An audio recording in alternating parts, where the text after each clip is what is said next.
আসসালামু আলাইকুম। সহজ সফটওয়্যারের পক্ষ থেকে আপনাদের সবাইকে স্বাগতম। আজকে আমরা গিয়েছিলাম Jamuna future park. Jamuna future park থেকে ব্রাদার্স মোবাইল অনেক দিন যাবত আমাদের সফটওয়্যারটি ইউজ করছেন।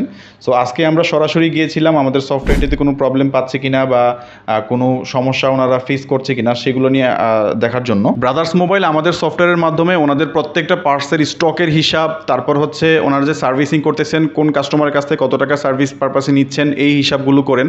এবং যাদের কাছে ওনারা পাইকারিতে বা খুচরা সেল করেন, বিশেষ করে যারা পাইকারি ওনাদের কাস্টমার, তারা বাকিতে মাল নিচ্ছে, তো তাদের একটা হিসাব এখানে প্রয়োজন হয়, লেজার শিটটা প্রয়োজন হয়। তো এই প্রত্যেকটা বিষয় আমাদের সফটওয়্যারের মাধ্যমে ওনারা ব্যবহার করছেন। এছাড়াও ওনাদের আশেপাশে সবগুলো ওনাদের কাছ থেকে প্রোডাক্ট নিয়ে সেল করেন। তো এই সেলের যে হিসাবগুলো, প্রতিদিন ওরা কি পরিমাণ মাল নিচ্ছে, কি পরিমাণ কালেকশন ওনারা দিচ্ছে, এই প্রতিটা হিসাবই ওনারা আমাদের সফটওয়্যারের মাধ্যমে রাখছেন। এছাড়াও কোন কাস্টমার কোন ফোন সার্ভিসিং এর জন্য দিয়ে গেছে, এই ফোন প্রবলেমের সলিউশন করতে কি রকম খরচ আসতেছে এবং এর সাথে কোনো পার্টস অ্যাড হচ্ছে কিনা, এই পুরো প্রক্রিয়াটি আমাদের রিপেয়ার মডিউল ব্যবহার করে ওনারা এই হিসাবগুলো রেখে থাকেন। আপনারাও যদি এরকম সার্ভিসিং কিংবা রিপেয়ার শপের জন্য অথবা মোবাইল অ্যাক্সেসরিজ এর ক্ষেত্রে সফটওয়্যার ইউজ করতে চান, তাহলে আর দেরি না করে এখনই আমাদের সাথে যোগাযোগ করুন। আমরা সহজ সফটওয়্যার এরকম রিপেয়ার অথবা সার্ভিসিং বিজনেসের জন্য দিচ্ছি একদম A to Z সম্পূর্ণ সলিউশন।